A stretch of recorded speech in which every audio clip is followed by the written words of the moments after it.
Hear me now. So hear me now, says the wonderful Clara Rose, Irish blues singer that we've picked up for permission to play some beautiful tracks, having met her at the Donegal Rory Gallagher Festival this year. And it was quite a privilege to meet her, and she is such a talent. We played the piece at the end, and that's Clara Rose's piece of music. But for now, it's Friday. It's welcome to the Sustac Plans Chat Club, where we discuss AI innovation and ethics in marketing and business for 30 minutes every Friday. I'm Pierre Smith, the founder and author of Sustac Planning, and I'm delighted to say we've got Reggie Johnson all the way from Fort Worth, Texas, from UNT, Fort Worth, Texas. Reggie, a very good morning to you. Good morning, Paul. Nice to see you again. It's still in the 70s in the UK, and I was swimming all last week in Ireland, and the water, even the Irish Sea, was really warm. How's it over there? About 105 degrees. Yeah. Oh my God. Oh, have you got fires all over the place? It's the Dallas-Fort Worth area where I live is not a huge place for fires because the humidity it's not as dry as when you get a little further west. So fortunately, that's not our natural disaster du jour. I'm pleased to hear that, because there are fires here and across Europe. You'll see them on the telly. It's a recurring nightmare for a lot of people every year. And if it's not fires, then you've got the floods. It seems like the old climate is changing savagely as we speak. Today is the 24th of July. We are going to be talking about the world's strictest law on human-like AI, and we'll explain what that means, and we'll get into that. We'll then have a look at these humanoid teaching assistants that are one's being released over in the USA. Reggie, you can tell us a bit about that later on.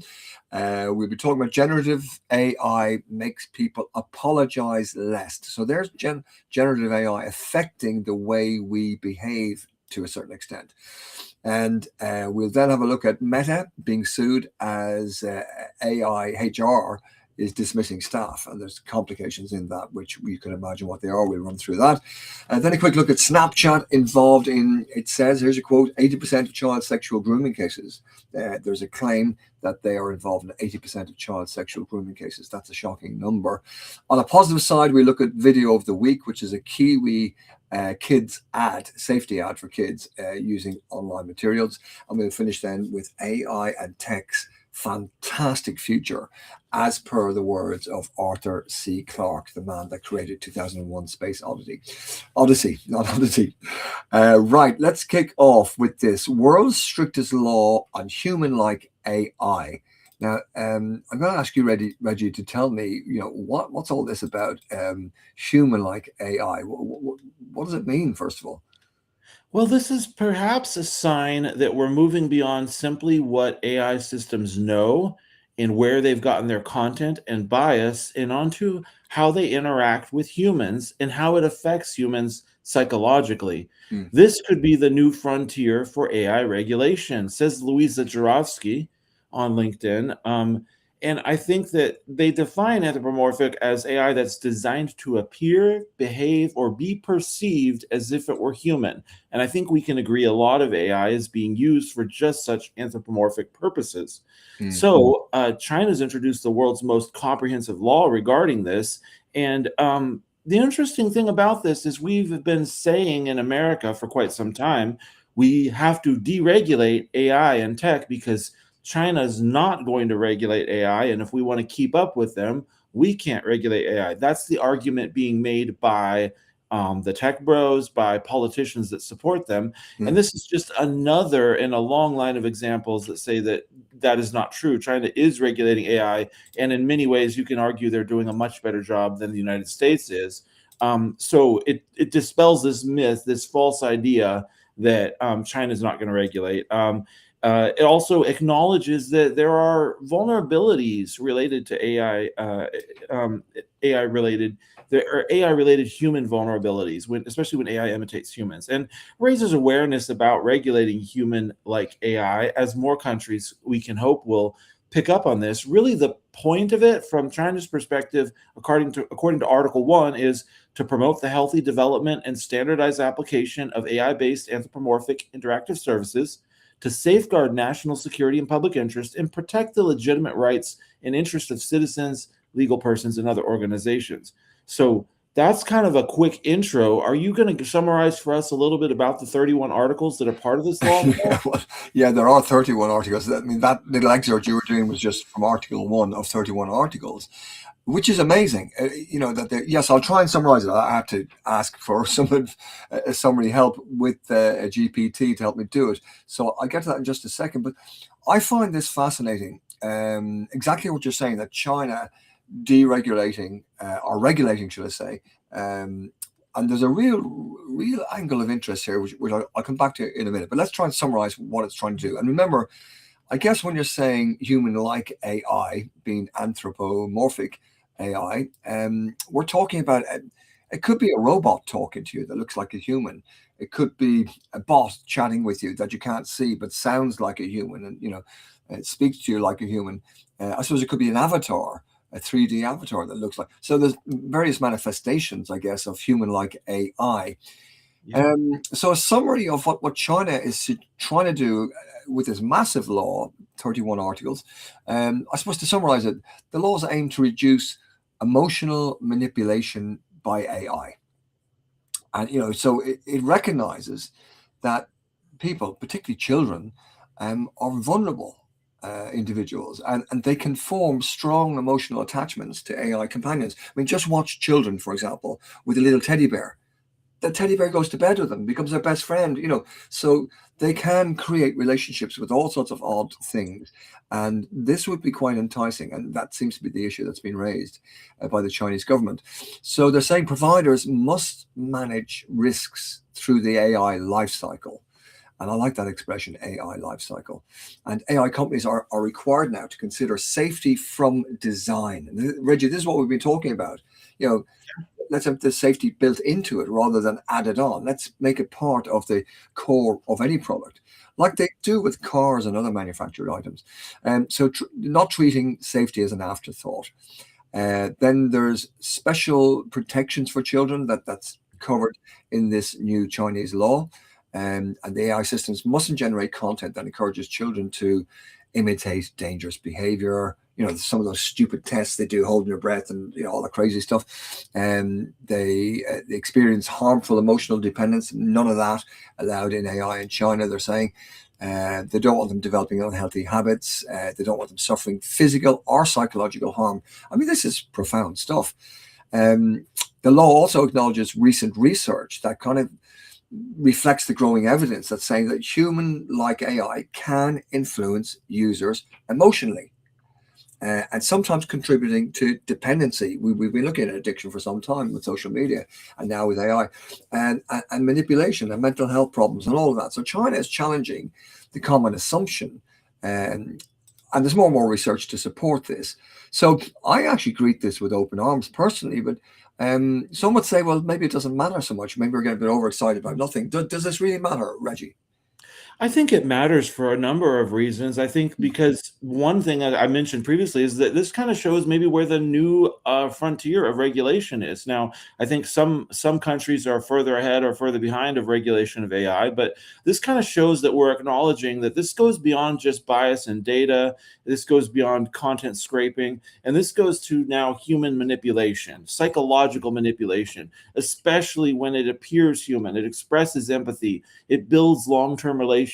It encourages trust or emotional attachment. So this represents a shift from regulating what AI knows to how it interacts with people. And I'd say that really 3 takeaways for business leaders that Louisa Jarovsky shares is human-like AI will face greater scrutiny. Mm. Will that change how people design bots and other service virtual assistants, things like that? I don't know. Also, design ethics will become a competitive advantage. I love that word. Sorry, Reggie. I love that word, design ethics. Yes, design ethics, I think I would love to see that become the word of the year in Webster's dictionary, design ethics. I would love to see that if in a year we'd say that's the word of the year.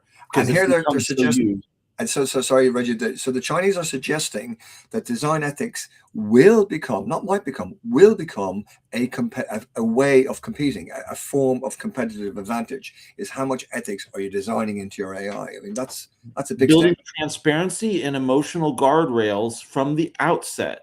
This Yeah. is exactly what we've been talking about with Yeah. safety by design for years. Yeah. This is like what we really need to be seeing in the West, Yes. and yet we're still repeating the idea that China's not going to regulate, so we can't regulate.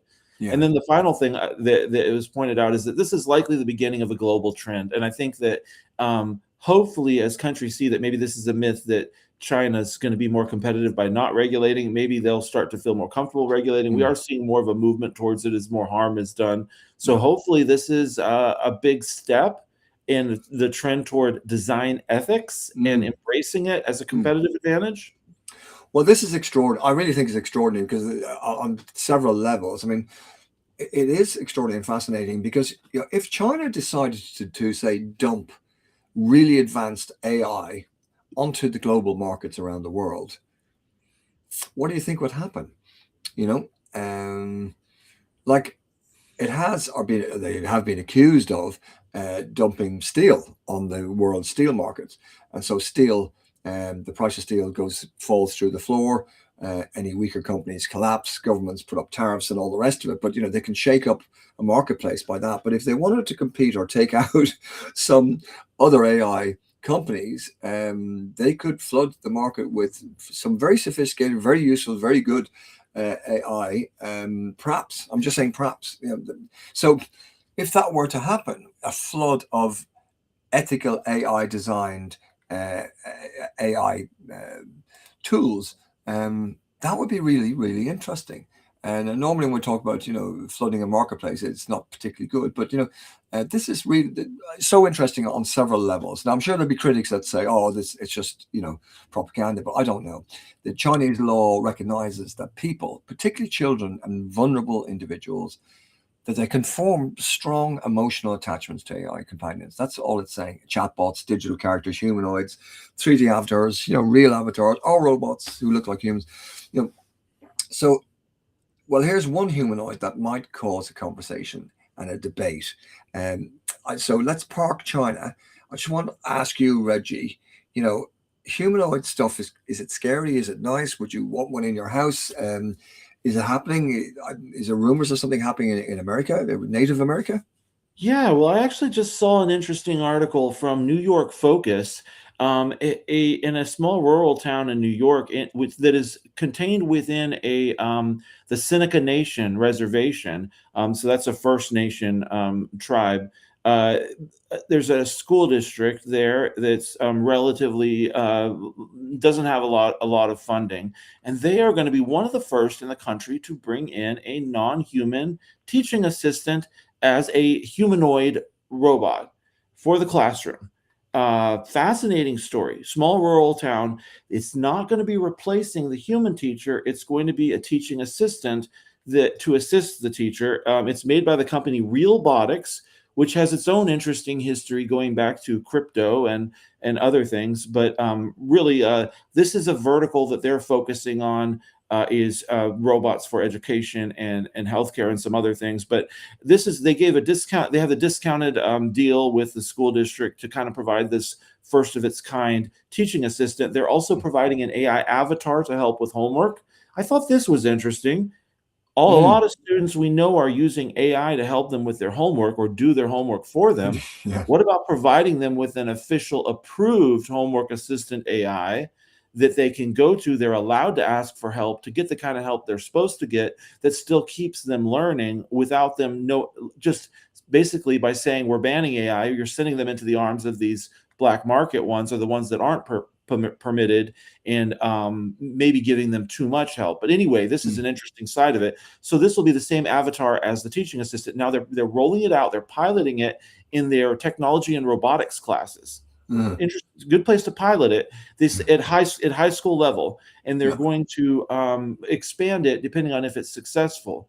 I think that the CEO of the company claims that Salamanca, which is the city, marks the beginning of a new era where humanoid robots and intelligent AI assistants will become standard tools in STEM education.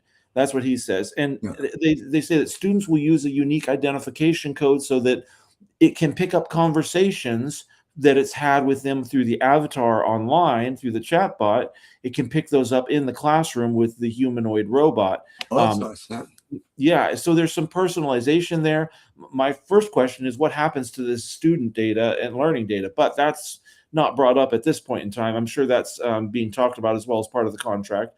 But Yeah. it's interesting because an approved tool for homework, having a humanoid robot in the classroom, it's going to be a stationary robot in a seated position with some motions and movability. It's not going to be walking around the classroom, but in order to be able to assist both educators and students. So this is a fascinating story. Will we see more of this? I don't know. What one thing that some residents aren't so sure, while the school is saying that it's a helpful way to bring technology into the classroom rather than just banning it.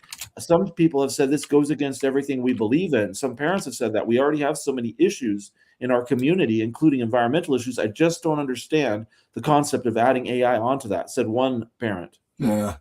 Yeah, I mean, there is two sides to every proposal with AI, I imagine, and it's good to have these discussions.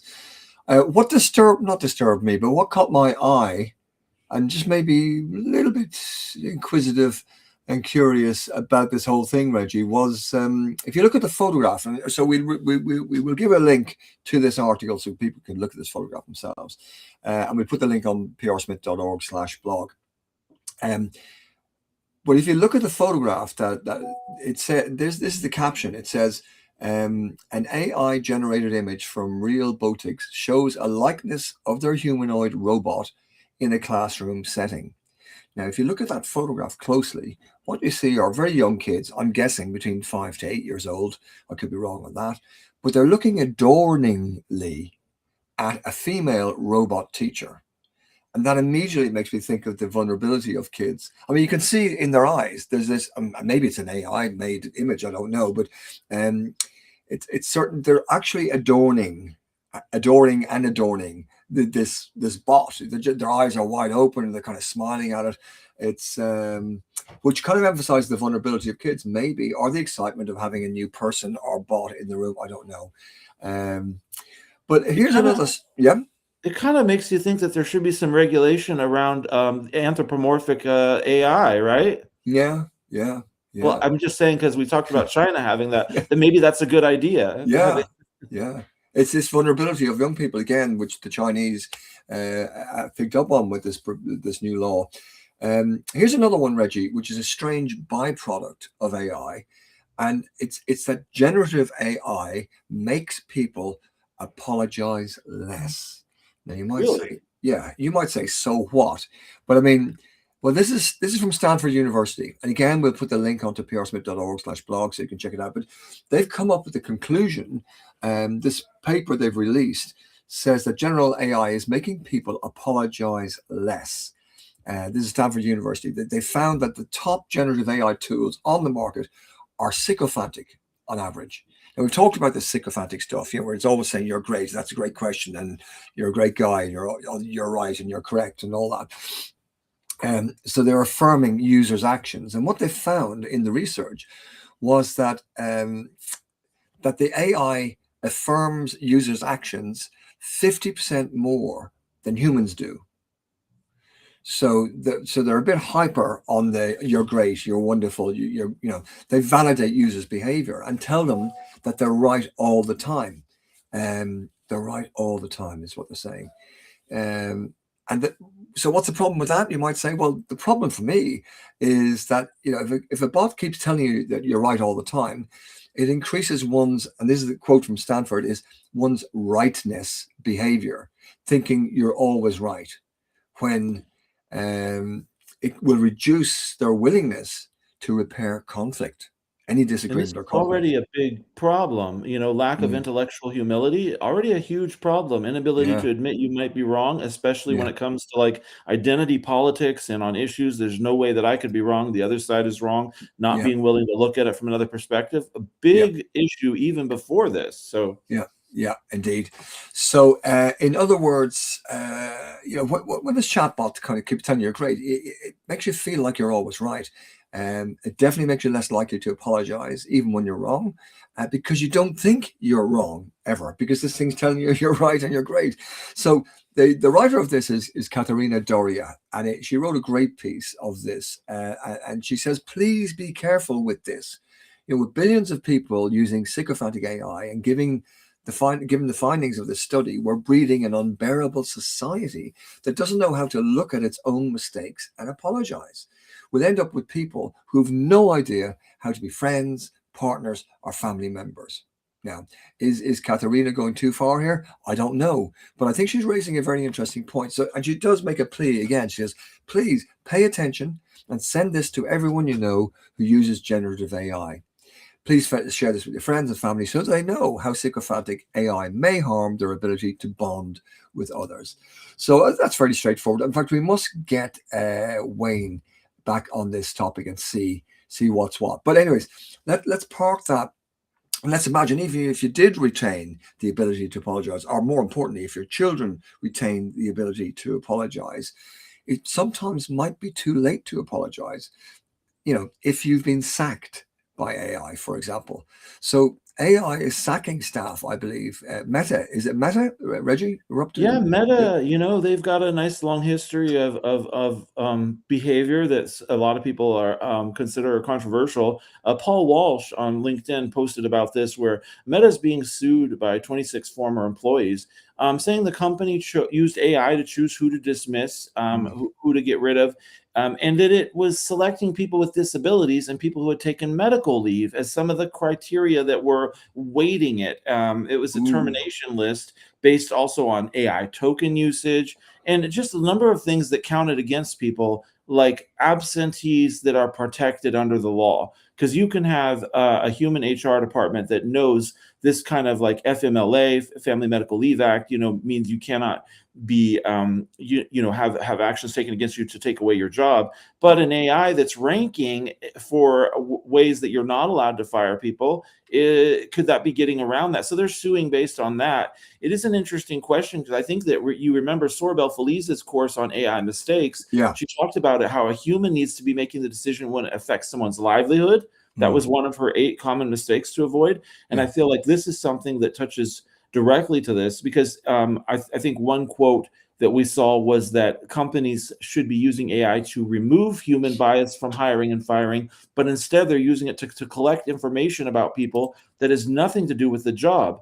This is another component of this, where a company called Eightfold AI is what Meta was using. This was about scoring people on their likelihood of success in a role even before you bring them on.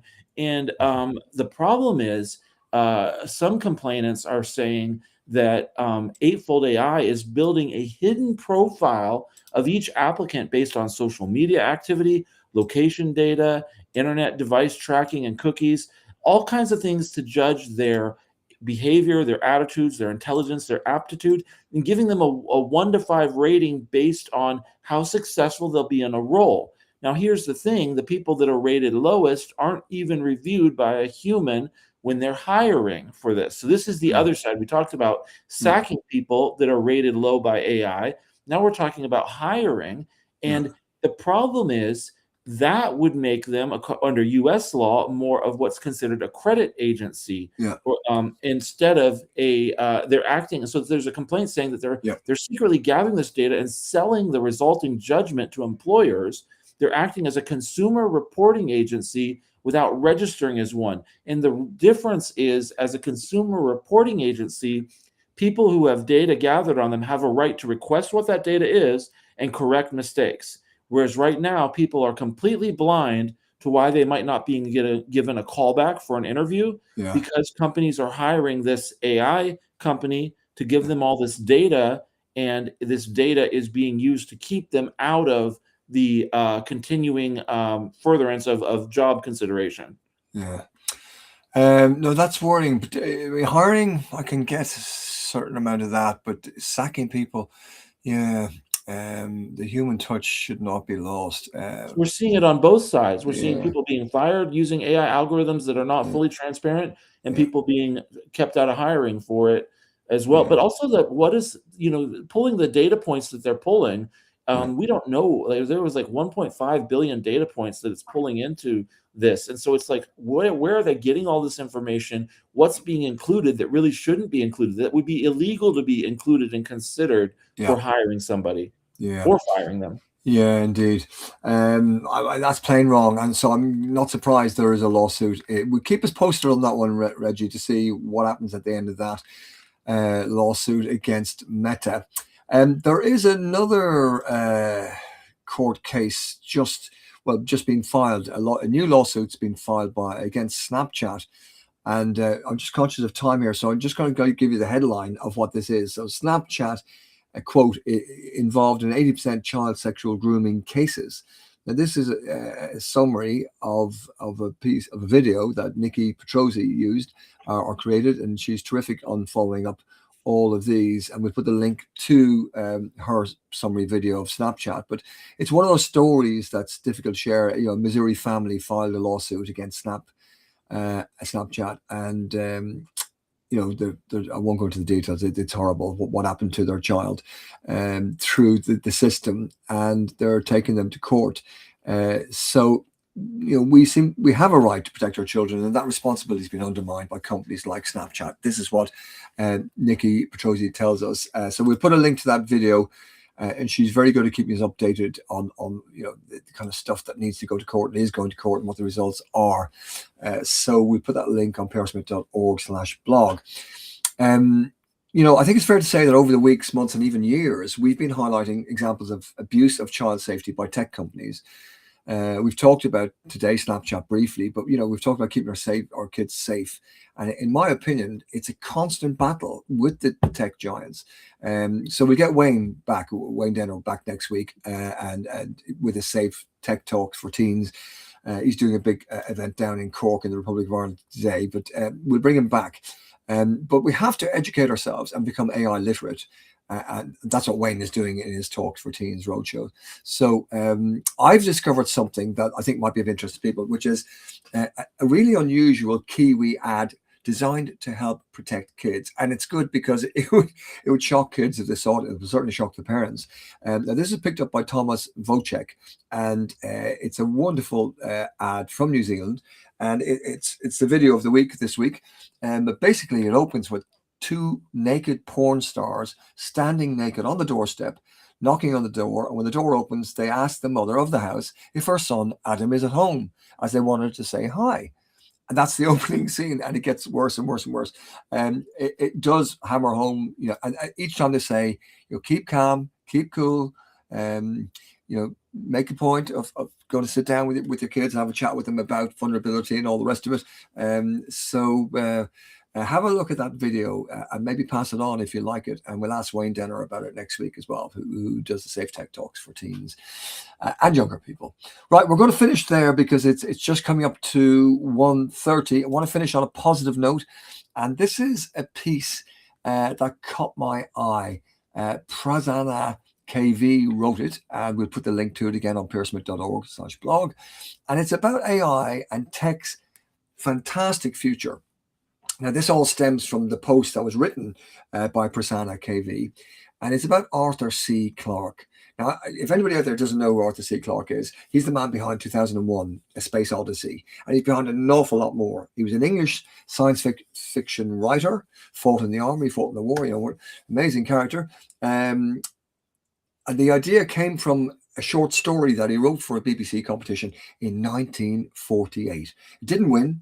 But in 1964, he and Stanley Kubrick, the great Stanley Kubrick, decided to develop it into a novel and a screenplay. And eventually it became a groundbreaking film released in 1968. If you've not seen it, make a point of seeing it. I would recommend it as, you know, just a great movie. It makes you think the whole way through. And it's quite sad. I find it very sad and lonely at the end, really. But so it was released. It became a massive financial and cultural success in America. So that's Arthur C. Clarke. We put the link down to Prasanna KV's article, but he quoted something that I have heard from Arthur C. Clarke before, and that in addition to his ability to forecast stuff like personal transceivers, small enough to be carried around, enabling contact with anyone in the world without knowing where they are, finding things that are getting lost, and this was written in 1959, and what he was describing the mobile phone, wasn't he? And 5 years later, in a BBC Horizons interview, we put the link to that as well. He covers everything from telemedicine to telecommuting to online banking and reusable spacecrafts and the Millennium Bug. Do you remember the Millennium Bug, 1999? So as he proclaimed back in 1962, we're going to finish on this note. The one fact about the future of which we can be certain is that it will be utterly fantastic. The one fact about the future of which we can be certain is that it will be utterly fantastic. Now, it's an often quoted line, but it bears repeating because, not least because Clarke used the word fantastic. Instead of wonderful, used fantastic, which is a different word to capture not so much the wonderfulness of all that's to come, but its far-fetched nature. And it could be wonderful if we build design ethics into it, I do believe. So that's the word of the day, maybe the word of the year, as you say, Reggie. Yeah. Look, we have to stop. It's time is beating us once again. So it's just come up to 1:30. So we're going to see this out with Clara Rose and this lovely piece of work which she produced not so long ago. We'll play it out and see what you think of it again. Again, we put the link to it on prsmith.org/blog. It's Clara Rose and it's called Love, Sweet Love. And here it is from where we left it off. Voice is beautiful. That's what I want to say to you, darling.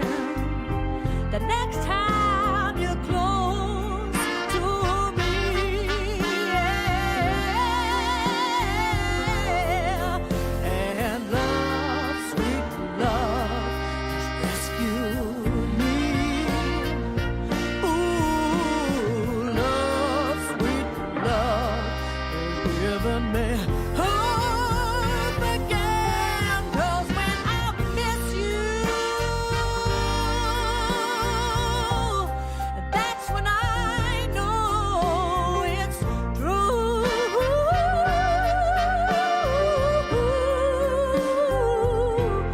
And when I miss you, baby, that's when I know that I love you. Yes, I do. Oh, 'cause I never knew I'll miss you, Reggie, but we'll see you next Friday. Great seeing you again. Farewell to everybody. Have a great weekend. Cheers for now.